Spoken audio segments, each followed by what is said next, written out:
Republic. Just arrived in Prague, well, it used to be Czechoslovakia under the communists, now it's the Czech Republic. This is the famous astronomical clock that they have. This is about 2 blocks from our hotel, so we are really centrally located. And of course they've got it all covered in scaffolding, which means that there'll be no rain on this tour. That's a thing that Ted and Susie Shutt and I have figured out. You have no scaffolding that it's going to rain. If you do have scaffolding, then it doesn't rain. That's our crazy idea. And I'll put the date on this. The music in the back is coming from a band that's playing over on the main square, and I'll swing you out this direction. And you can see the claim to fame of Prague is that it is the only major capital that suffered no bomb damage during World War II, or minimal, I should say, bomb damage during World War II. So what you're seeing is actually the buildings that have been sitting here for 400, 500, 600, 700 years, as opposed to when you go to a lot of places in Europe, you see the location, but then they also point out to you, well, this has all been lovingly restored. Oh, there's some girl standing up making a spectacle of herself.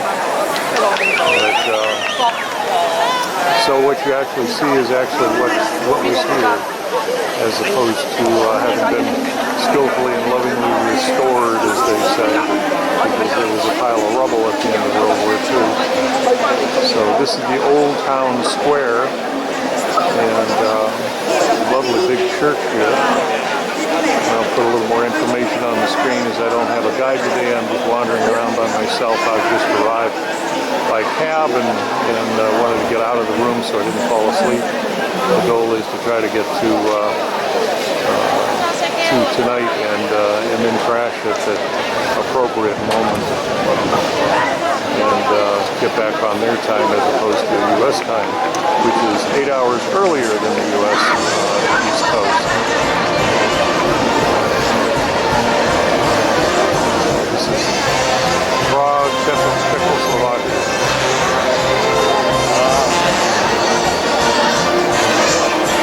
Here's a little bandstand over here where the band is playing.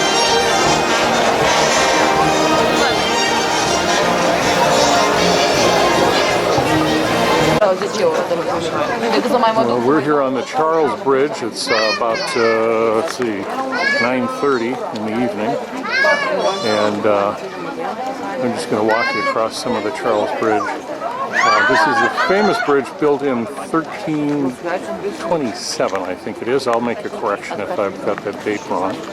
And it's been carrying wheel traffic up until about, I think they said 20 years ago, when they finally banned wheel traffic. So now it's a pedestrian bridge into Prague, the Czech Republic. And you can see the religious statues all along the route. And sorry for bouncing around here a little bit, but I'm trying to keep from walking into people. But just gives you a nice sense of everybody out on a, let's see, what is tonight? Tuesday, this has got to be a, no, it's got to be a Saturday night, I guess. Saturday night? Anyway, but I'll take and just kind of walk in. You can see all the tourists and all the locals milling about. We were told that the bridge would be pretty empty at this time. I'm thinking I'm going to get up at 5 tomorrow morning and pick my way across the city to this bridge and actually take it when they say there will be nobody on the bridge. They said early mornings people don't come in. I guess this is actually a Friday morning, because tomorrow we're in the city, and then yeah, so Sunday is 2 days from now, so it takes me a minute to finally pick that up. But a little street performer on this to the left of me here.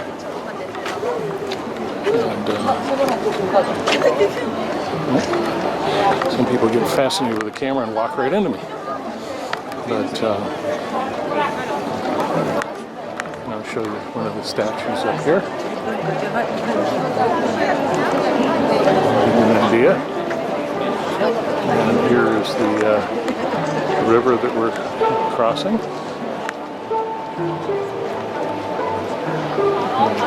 Prague is just absolutely stunning. As I said in an earlier view, it's one of the only capitals during World War II in Europe that was not completely blasted to pieces. We'll be going to Dresden in a couple of days, and Dresden looks like this, but you know that everything in Dresden's been completely rebuilt because Dresden was a rubble pile because of the Brits carpet bombing the city and firebombing the city, and that was in response to the bombing of London by Germany. And, it's quite an interesting view.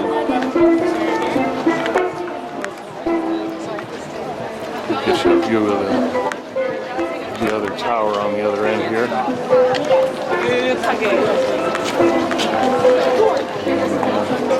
So there's only like rooms around me versus like Swing out over the bridge on this side, and I think that's where we'll call it complete. But as I say, this is about 9:30 in the evening on my first day in Prague, and we will be going up to the castle tomorrow. And that will be where we'll be starting our tour tomorrow morning very early. Prague. Well, at the end of the Charles Bridge, just through that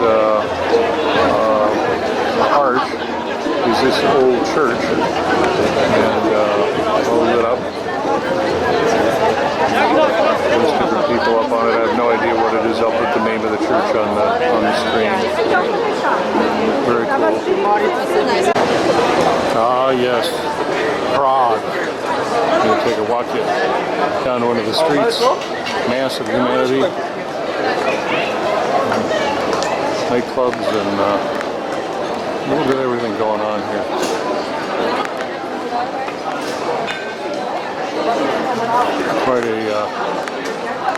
Quite a rambunctious little city here.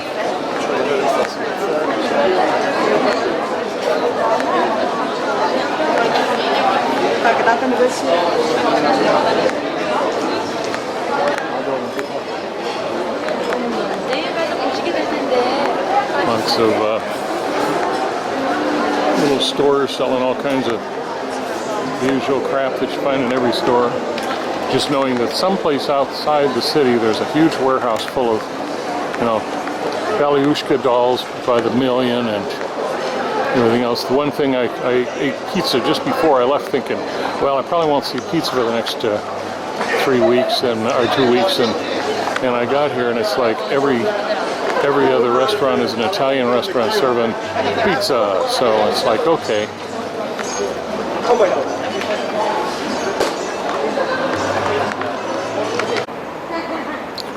Well, it's God's light this morning.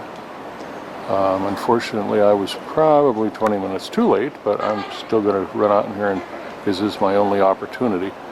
This is the Charles Bridge that we were on last night, and this is about 5:45 in the morning. I've just got up early and hiked on over.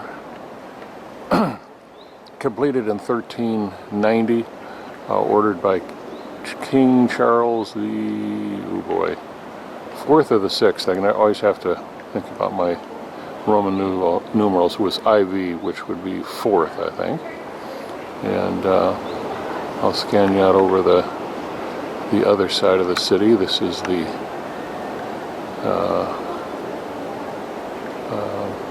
opposite side of the river from where we're staying. And there's a cathedral there, and then the great cathedral up on, or the castle, great castle with the great cathedral up on the top of the hill. Always like at the top of the hill, so you have to climb to it, but today we're going to go over and they're going to take the bus will take us up, so we don't have to hike it. One of the largest castle complexes in Europe. And again, the really nice thing was that this wasn't bombed into extinction and then rebuilt. It actually is as it was. And I'm not sure the name of the river. I keep forgetting to look it up.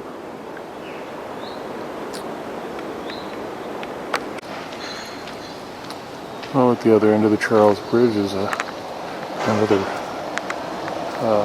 arch. I don't know whether this would have been an offensive. It almost looks like it might have been part of a defensive wall. And a really cool spot, if I don't get hit by well, they can't drive up there anyway, so I guess I don't have to worry about it, is the cathedral at the end of the street here. You can see through the arch. That's a pretty picture other than the damn truck.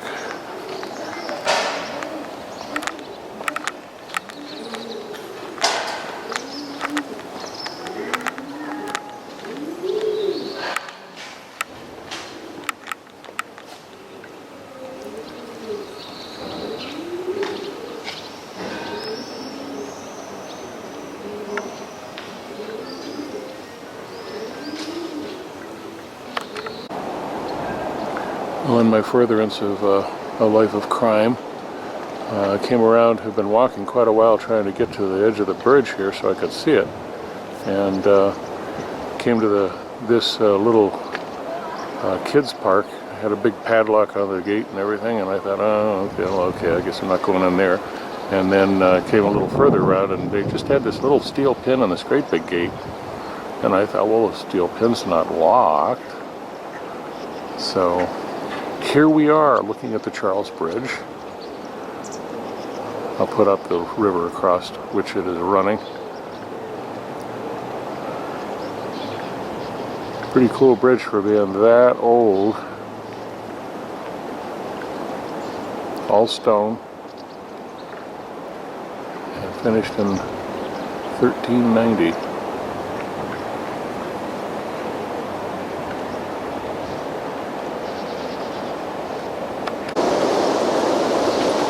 Here we are on the other side of the Charles Bridge. Actually, this is shows the bridge, I think, a little bit better. And you can see the ramparts that they put up in order to keep debris from damaging the bridge as it's coming along. Not navigationable because there's, well, actually I take that back. It looks like there's a little lock right in the middle. Come around this side, you can see the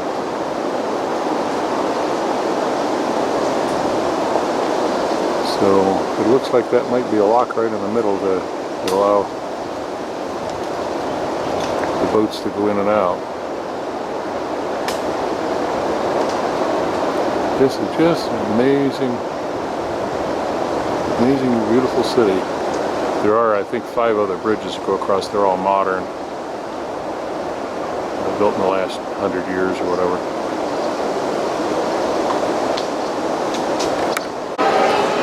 Well, we are now kind of on Capitol Hill for this, for the Czech Republic. We just passed through where the guide was telling us this is basically the White House. This is where the current president lives. He was telling all kinds of stories about him, stuff that he said and done. He said he's really not a very good guy. And he was going on, and I finally, I said, apparently you haven't heard about our election. And he said, he says, but we're here to talk about my country. He wanted to get off of that subject really quickly. I thought that was kind of funny. But this is St. Vitus Church. This is the kind of the main church for the whole country. And I think he said it's 800 years old. And I'll take stream you up onto the front desk here, onto the front door, and you can see the beautiful carvings. Amazing that they're in this good a condition. Usually at this age you start seeing them eroding and getting kind of smoothed out, and these are still quite nice. Now whether these are reconstructions, I'll have to ask. But a lot of times when you get into stone structure that old, you'll see that it's actually starting to lose its sharpness. And these are the two monumental doors. And there would be I think that's the Habsburg, the eagle. One looks one way and one looks the other, and I can't remember all my history at that point. But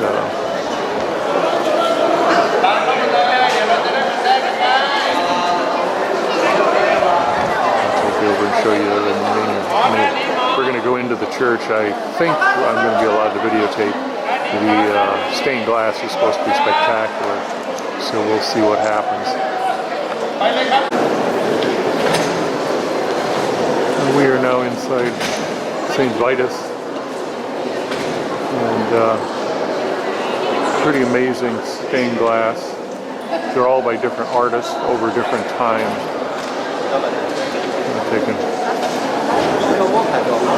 And this one here, he says, is painted instead of actually stained glass. From the beginning of the 20th century, he became famous for designing the poster for Salah in Paris. His design style was non-color, art Nouveau style, or secession, or art nouveau, and it in a way shows illustration. The only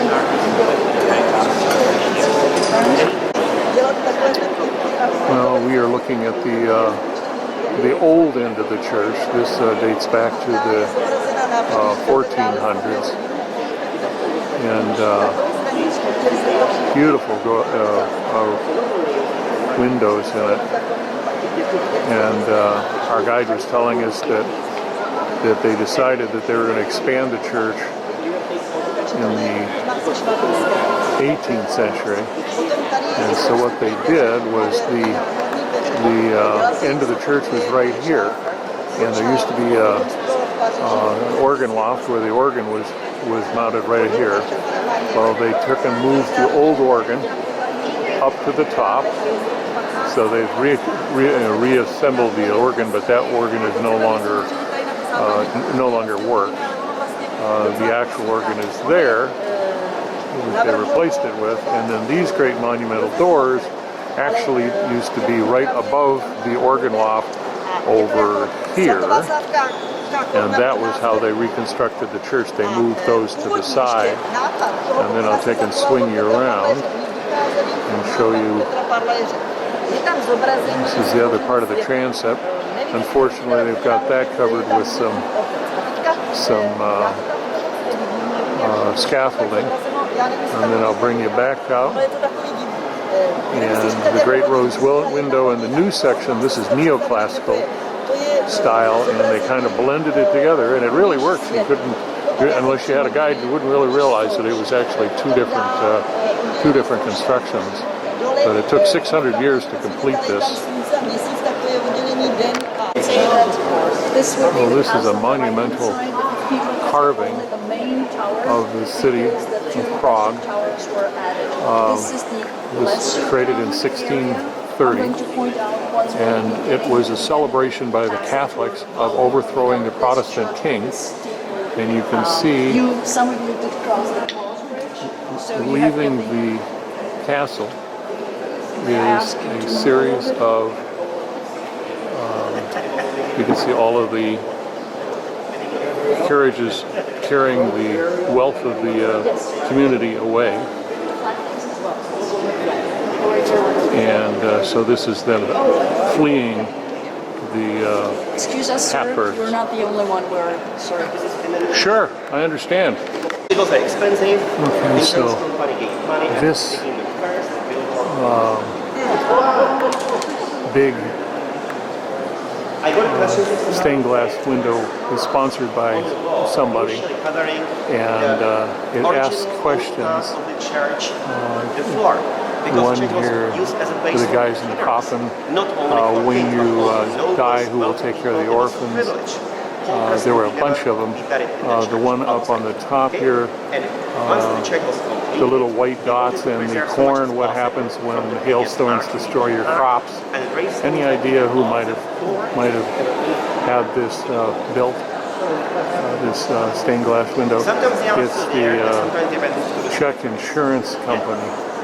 Honest to goodness, that's pretty crazy. So even the check insurance company could have their own window if they pay enough money. They wanted to get something back, so he was saying this is the first billboard for insurance. Well, we have come over to Bethlehem Temple. This is the actual structure in which Jan Hus would have begun the complaints against the Catholic Church. He was a Catholic priest, and they say in this structure he would have as many as 3,000 people come to listen to him as he kind of did what Luther would do 100 years later with more success, which was to complain about the inconsistencies in the teachings of the Catholic Church and the selling of indulgences, which was used to raise huge amounts of money for the Catholic Church by saying, well, you give us so much money and, we'll give you, absolution for some terrible crime. And so he would, how did she put it now? But we would be reminded that if Huss was the spark, Wycliffe would be the flame, and Luther would be the torch. And so this just gives you a little view of the Bethlehem Chapel. It's just off the main square in downtown Prague, and that's the whole reason why we've come here. Of course, Huss would be burned at the stake by the church in 1415, I think it was. If that's wrong, I'll make a correction on the screen. So anyway, Bethlehem Chapel. Well, we are here at the nuclear bunker outside of Prague, and these are the stairs that go down into it.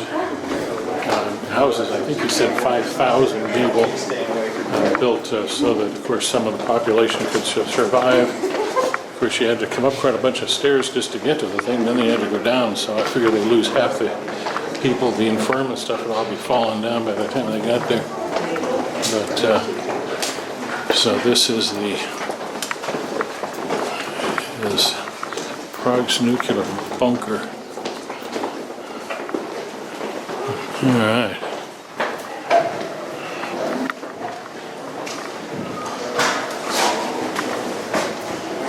It's getting creepy down here now. How's everybody feeling? Anybody want to go in the dark room? Uh-oh. Lights are going on. Well, it's darker than inside of a black cat.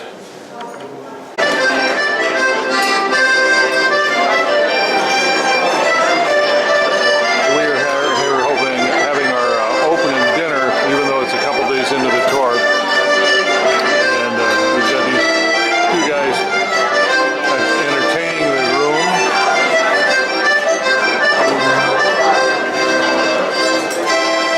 There you go. Thunderous applause, thunderous applause. And here's the whole group, trying not to get run over by the crew here.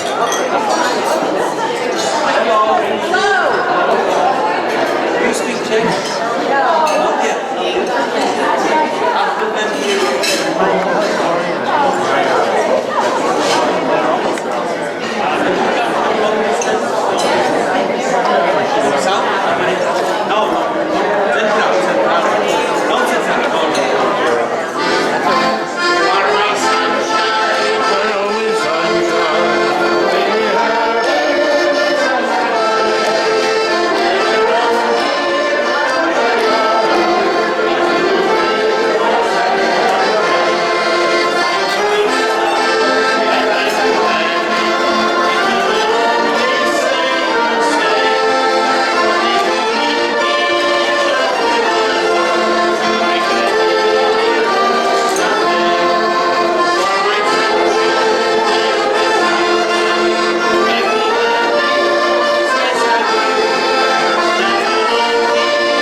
for court ages, so that's the secret. My grandmother used to say she was permanently over 30. Cute. Make a wish and blow out the candles. Make a wish and blow out the candles. All right. Well, we have gone to go get a knife, and we're going to, Camilla is going to share her bounty. Well, we were just in the National Museum looking at the miniatures collection, which is really quite amazing. And got bubbles blowing past me here. I always see there's a performer here. Anyway, this is the reason why we're in Dresden this morning, or this afternoon as it is. This is the Luther Church. It is here. It is the largest Protestant church in Europe. And unfortunately, I've been in it, I've toured it, I've had a guide through it, and I've walked all the way to the top and back, and so I actually didn't have too much interest in seeing the church, but there it is. And just so that we can say, and I'll do a pan around the downtown section here, the Old Town section of Dresden. And most of this is all new construction. Beyond these buildings, you'll find the old construction, the old Catholic church. And like I say, I've been here, done that, and I thought, I'm not really interested in reshooting the whole thing. But we did get to the museum, and I spent my couple hours that we have here in Dresden in the museum, and so that's what all of that stuff that was running prior. So anyway, and here's the man of the hour. This is Martin Luther, and it looks like the birds leave him alone, which is a demonstration all in itself. But that would be Martin Luther.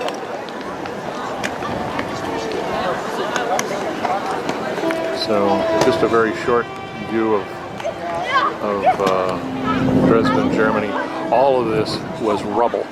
And looking at the church, to give you an idea of what was left of it, where you see a dark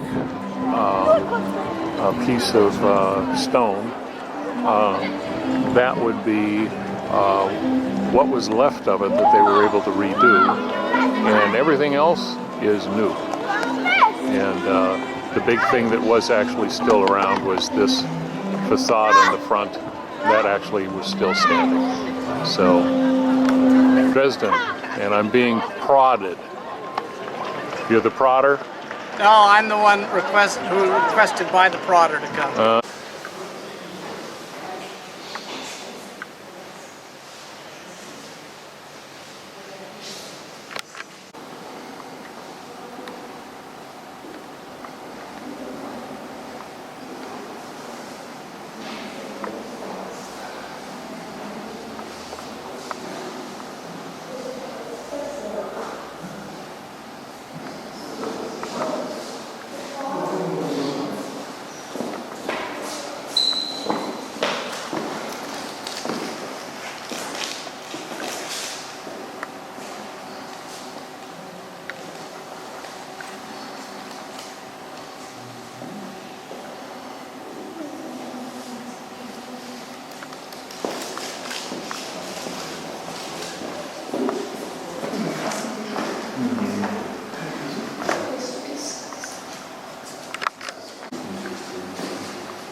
Aufmerksam.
$47. Now, you talk about this round card thing? No, the altarpiece Altarpiece behind the altar. Oh, the picture. The picture behind the altar. painted in shades of red, yellow, and orange. The altarpiece is the focal point of the interior of the city church. The exterior panels depict the Last Judgment, the risen Christ, and the Old Testament stories of the brazen serpent and the sacrifice of Isaac. The brazen serpent found in Numbers chapter 21 is a loaded motif that came to exemplify a particularly Lutheran notion of grace. God sent serpents to punish the Israelites fleeing from Egypt because they spoke against him and Moses. To be rescued from the plague of serpents, the Israelites needed to look at the serpent Moses held before them on a T-shaped cross and believe they would be saved. For Lutherans, this Old Testament story demonstrated an idea about faith and grace. They believed this story foretold the crucifixion in Chronic's law and gospel painting. When he moved it from the law side to the gospel side, the meaning of the story shifted so that it was no longer seen as an event that predicted the crucifixion. It became an Old Testament exemplar of Lutheran concepts of faith and grace. The sacrifice of Isaac narrates God's command to Abraham to sacrifice his only son as a test of his faith. For Lutherans, it became a model for justification by faith. Abraham abandoned himself to believe in God's mercy, even though it meant sacrificing his own son. And God's mercy was ultimately revealed when God spared Isaac after all. According to the Lutherans, Abraham did not earn divine favor by following a commandment. Instead, his faith in God prepared him to receive God's command in a state of grace-filled readiness. The interpretation of the story defines the Lutheran idea of grace as the point of departure for all good actions, not as the reward for fulfilling a commandment. Both scenes create an environment for the Last Judgment. In the risen Christ image on the central panel, Christ appears above the figures of death and the devil, as he does in the law side of law and gospel. As in the law and gospel panels, judgment no longer apprises individual actions, but grants salvation to the faithful, just as Abraham in the story of the sacrifice of Isaac, and as the Israelites in the desert received salvation for their faith. Viewers can face the Last Judgment, knowing that salvation is at hand. The move from the exterior to the interior of the altarpiece brings us to the definition. Second. It just popped out.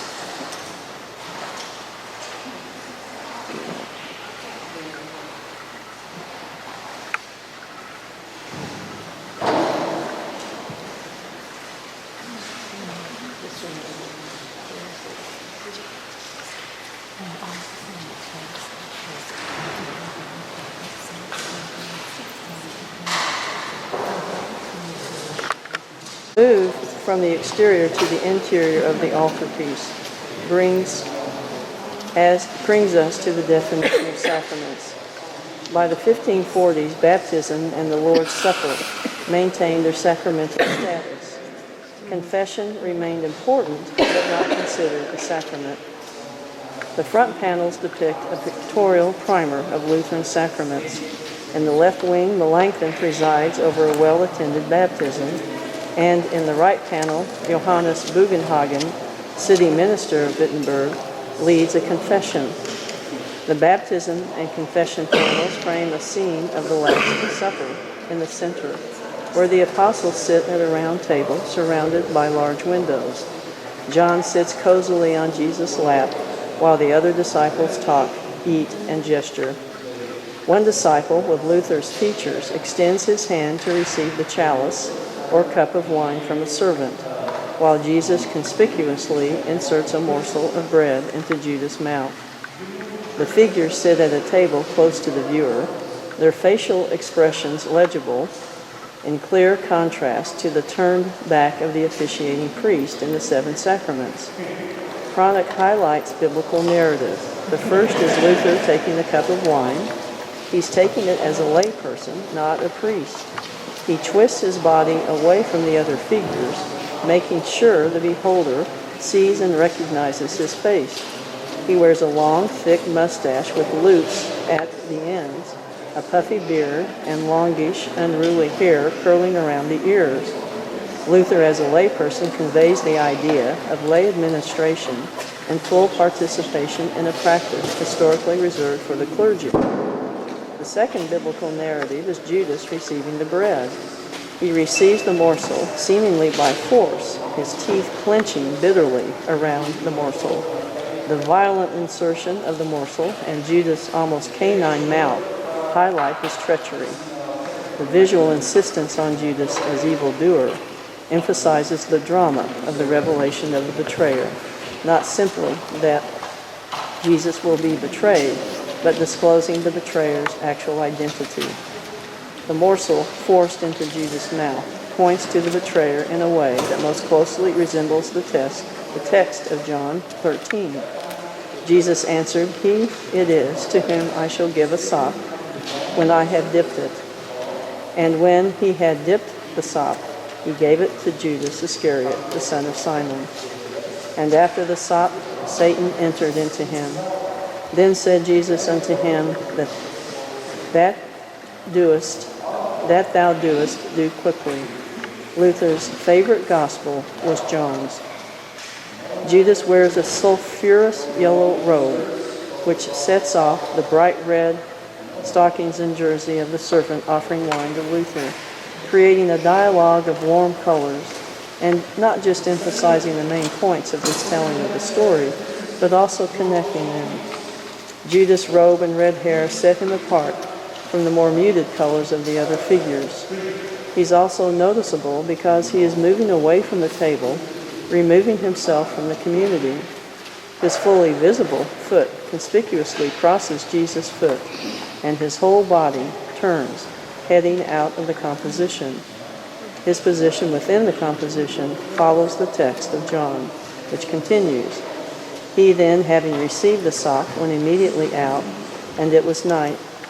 Not only does Judas isolate himself, but his departure underscores the cohesiveness of the other members of the community who remain.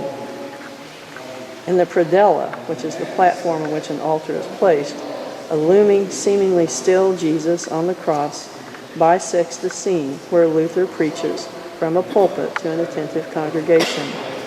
The Bible rests on his pulpit. The congregation sits in an austere church interior, listening attentively, with his hand in the posture of blessing.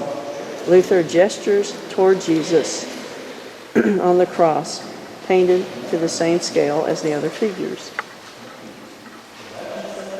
Jesus in the predella is still alive, his eyes downcast but opened, his lips parted as if in speech. Just as Luther reaches back in time to attend the Last Supper, Jesus leaps forward to the Reformation, Wittenberg, to be present among 16th century believers. This living Christ defends the Luther idea of Christ's presence wherever the gospel is properly preached.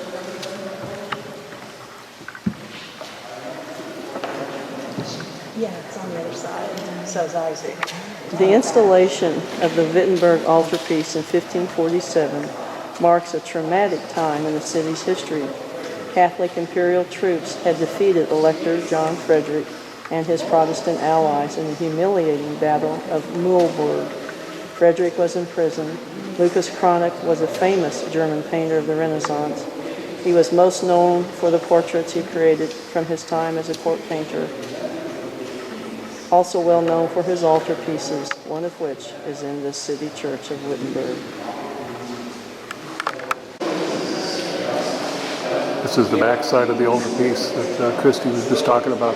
And these are the scenes that I couldn't find because we didn't realize that they were actually on the back side of the altarpiece. But you see here, she talked about Isaac being sacrificed or nearly sacrificed, and the angel staying his hand in this scene. And Isaac and Abraham, his father. And in the centerpiece,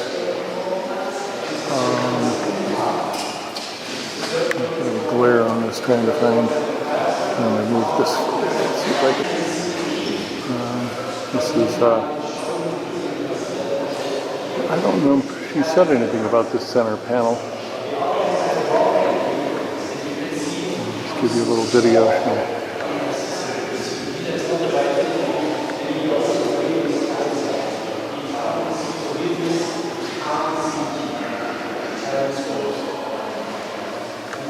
Triumph over death, I guess would be Jesus' triumph over death. This one, this would be the people in hell, looks like.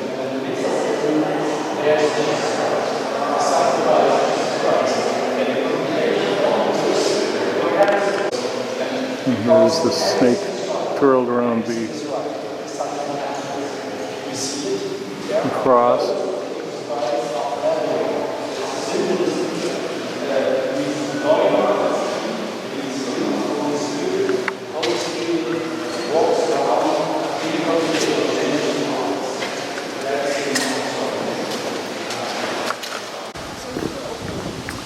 Well, this is the town church. A little hard to get, and I'll go get some shots from a different angle, but this is the town church. Luther would be married here in 1525. He would baptize his 6 children here, and the church dates from the 1300s. Most of it, though, was completed in 1470, and then, of course, he was around from the 1300s on, or from 1425 when he started preaching here regularly. And our guide was showing us something truly offensive about this church, which I thought was fascinating. And I'll take you back out and around so you can get a little bit better view of the church here a little bit. It's a little hard to see much of anything. There's the bell towers. I was inside because the bell towers, there was somebody up on top at one point, and I thought, oh, bell tower's open, but they wouldn't let me in because they said it's only for media and press. And unfortunately, I didn't have my badge from National Geographic, which for some reason the thing looks so official that people ask you questions and stuff thinking that you're somebody other than just a tourist. So if I'd had my badge, I probably could have snuck on up as being a member of press. But I guess it's probably just as well that I didn't do that and go to jail or something. But anyway, come around this way. And our guide was pointing out this little corner piece on the church.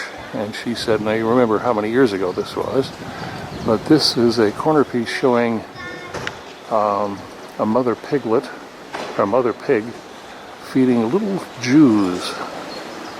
And it was a real slight at the Jewish community here in Wittenberg. And she said,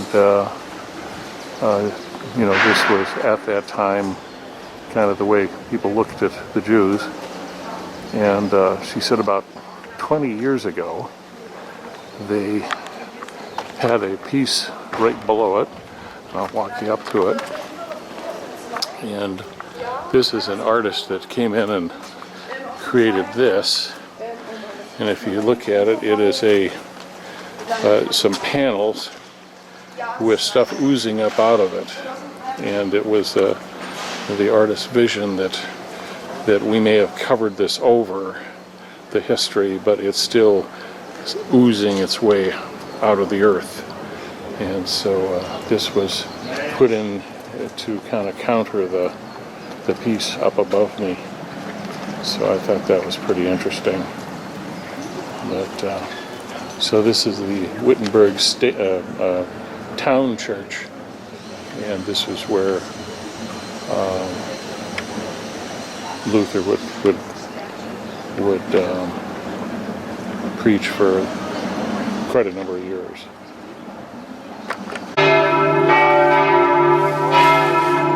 Here outside that church that we were just in, this is the state or the castle church or the state church or whatever you want to call it.